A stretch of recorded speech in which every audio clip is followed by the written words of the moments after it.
હિંમતનગર એ division police સ્ટેશનમાં આશરે એકાદ માસ અગાઉ અપહરણ અને પોલીસની ખોટી ઓળખ આપવા બાબતનો બનાવ બનવા પામેલો, જેમાં આરોપીઓએ ફરિયાદી પાસે 10 લાખ જેટલી રકમની માંગણી કરેલી, જેમાંથી 8 લાખ રૂપિયા મેળવી લીધેલા અને જો નહીં આપે તો એમને ખોટા કેસમાં ફસાવી દેવા માટેનું જણાવેલું. આ બાબતે ગુનો દાખલ થયેલ છે એ ડિવિઝન પોલીસ સ્ટેશનમાં અને હાલ સુધી 2 આરોપીઓ છે, જે ચિરાગ મણકર તથા વિષ્ણુભાઈ ખત્રી, એમને પોલીસે અટક કરેલ છે.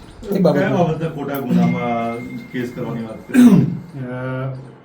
અફીણની પડીકી મંગાવેલી અને એ લઈને આવેલો, ત્યારે એમને રોકેલો અને પછી એમ કીધું હતું કે ભાઈ અમે પોલીસ તરીકેની ઓળખ આપેલી, જો એ પૈસા નહીં આપે એની પાસે પહેલાં 10 લાખની માંગણી કરવામાં આવેલી.